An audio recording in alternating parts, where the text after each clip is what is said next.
District health society की ओर से यहाँ पर 108 पोस्ट पर कई डिफरेंट पोस्ट पर वैकेंसी आई हुई है। ये आपका कॉन्ट्रेक्चुअल बेसिस पर एनएचएम की यहाँ पर जो पोस्ट है वो है, और एप्लीकेशन मोड आपको ऑफलाइन अप्लाई करना है। लास्ट डेट अप्लाई करने का आपका 12 अगस्त तक है। सैलरी डिफरेंट पोस्ट के लिए अलग है। जॉब का जो लोकेशन रहेगा वो गिरिडीह झारखंड रहेगा। ऑफिशियल वेबसाइट आपका ये है, ठीक है। आगे हम बात करते हैं वैकेंसी डिटेल्स की पोस्ट वाइज।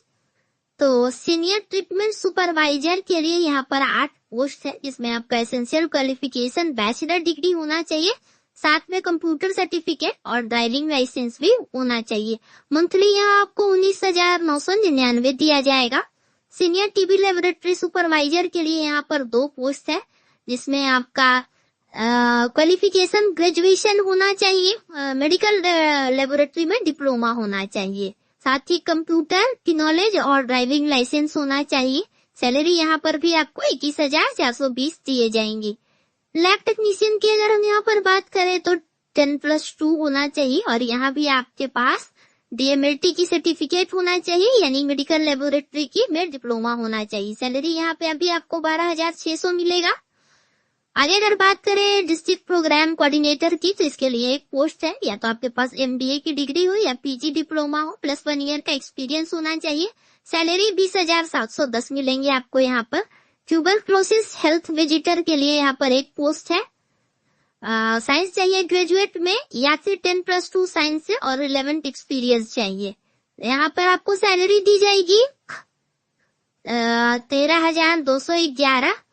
आगे बात करें डिस्ट्रिक्ट फार्मासिस्ट की, तो एक पोस्ट है जिसमें आपका क्वालिफिकेशन मांगा जा रहा है। डिग्री आपके पास होनी चाहिए ग्रेजुएशन की, साथ में या फिर डिप्लोमा होना चाहिए फार्मेसी में। सैलरी आपको यहाँ पर 15,000 दिए जाएंगे।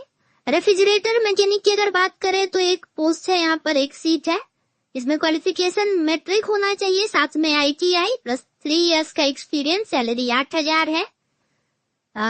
बीबीडी कंसल्टेंट के लिए एक सीट है, क्वालिफिकेशन पीजी चाहिए जूलॉजी में या लाइफ साइंस में। यहाँ पर आपको सैलरी थोड़ा हाई है, 43,923 रुपए है। एमटीएस में भी आपका एक सीट है।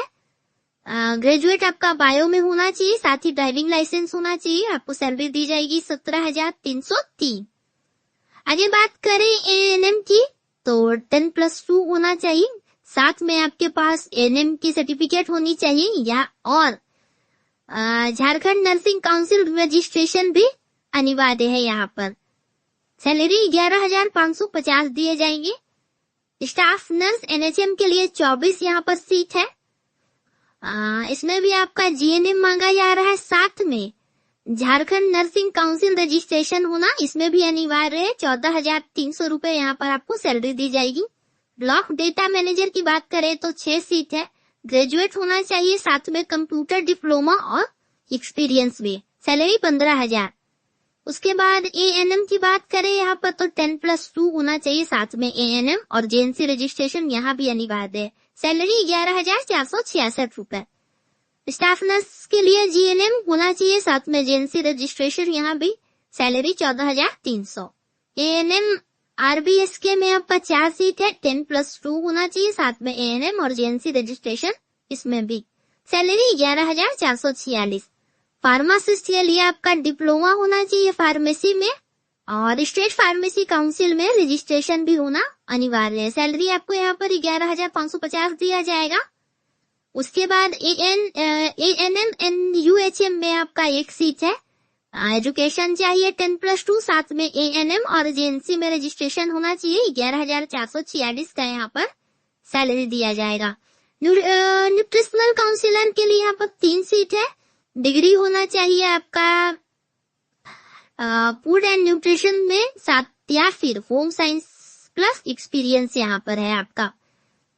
सैलरी 15,375 दिए जाएंगे। हॉस्पिटल अटेंडेंट के लिए मेट्रिकुलेशन, सैलरी 10,000। सैनिटरी अटेंडेंट के लिए 2 सीट है, matriculation, salary 10,000। Psychiatric social worker के लिए 1 सीट है, और इसमें आपका qualification PG degree in psychiatric social work में, और 29,524 यहाँ पर सैलरी दिए जाएंगे। रिहेबिलिटेशन वर्कर का 11 सीट है, 10+2 होना चाहिए क्वालिफिकेशन, साथ ही रिहेबिलिटेशन सर्टिफिकेट या डिप्लोमा सर्टिफिकेट होना चाहिए। सैलरी 15,000 है। क्लिनिकल साइकोलॉजिस्ट के लिए एक सीट है, जिसमें आपका क्वालिफिकेशन पीजी साथ में एमफिल आरसीआई रिकॉग्नाइज्ड होना चाहिए। सैलरी 26,250। अगर कैटेगरी वाइज यहाँ पर बात करें तो स्टाफ नर्स के लिए टोटल 24 यहाँ पर सीट है। कैटेगरी वाइज भी आप देख सकते हैं, चाहेंगे तो स्क्रीनशॉट भी ले सकते हैं। ये एनएमएनएचएम के लिए टोटल 14 सीट है। रिहेबिलिटेशन वर्कर के लिए 11, सीनियर ट्रीटमेंट सुपरवाइजर के लिए 8, लैब टेक्नीशियन के लिए 7, ब्लॉक डेटा मैनेजर के लिए 6। तो जितने भी यहाँ पर इम्पोर्टेंट पोस्ट के लिए वैकेंसी थी मैंने बात कर दी, यहाँ पर बता दी आप सभी को। आगे एज लिमिट की बात करें तो अनरिजर्व के लिए यहाँ पर मिनिमम 21 साल, मैक्सिमम 35 साल और पीडब्ल्यू के लिए 45 साल। बीसी और एक्सट्रीमली बीसी के लिए यहाँ पर मिनिमम 21 है और मैक्सिमम 37 है और पीडब्ल्यूडी के लिए 47 है। वुमेन में आपका अनरिजर्व ईडब्ल्यूएस, बीसी और ईबीसी के लिए मिनिमम 21, मैक्सिमम 38 और पीडब्ल्यूडी के लिए यहाँ पर 48। SC ST male and female candidate के लिए 21 साल मिनिमम, मैक्सिमम 40 और पीडब्ल्यूडी के लिए 50। ईडब्ल्यूएस के लिए यहाँ पर मिनिमम 21 और मैक्सिमम 35 और पीडब्ल्यूडी के लिए 45। Note, age will be calculated as on the date of publication of the advertisement as per the government of Jharkhand rule. यानी कि यहाँ पर आपका एज काउंट होगा जिस दिन एडवर्टीजमेंट आपका निकला है उसके हिसाब से। सैलरी की बात हमने ऊपर ही कर ली पोस्ट वाइज। आगे एप्लीकेशन फी कितना देना होगा तो जनरल ओबीसी और बीसी कैंडिडेट को यहाँ पर 400 लगेंगे और एससी एसटी कैंडिडेट को 200 पर post. Fee should be paid through demand draft, DD के थ्रू यहाँ पर आपको पेमेंट करना होगा। किसी तरीके का ऑनलाइन या ऑफलाइन पेमेंट यहाँ पर नहीं है, डीडी के थ्रू आपको पेमेंट करना है। डीडी आपका district rural health society Giridih के नाम से बनेगा क्योंकि आपका ऑफलाइन फॉर्म है। साथ ही candidate applying for more than 1 post, अगर आप कर रहे हैं एक पोस्ट से ज्यादा, must submit a separate application, आपको यहाँ पर जमा करना पड़ेगा एंड सेपरेट फी भी हर पोस्ट के लिए अलग अलग देना पड़ेगा। मान चलिए आप 2 पोस्ट के लिए अप्लाई कर रहे हैं तो अलग से 2 फॉर्म भरिए, अलग से 2 पेमेंट करना होगा। सिलेक्शन प्रोसेस भी यहाँ पर अभी डिफाइन नहीं किया गया है। एजुकेशनल एंड टेक्निकल क्वालिफिकेशन के मार्क्स से भी हो सकता है, रिटन टेस्ट के हिसाब से भी हो सकता है, स्किल टेस्ट के हिसाब से भी हो सकता है और इंटरव्यू के भी हिसाब से हो सकता है।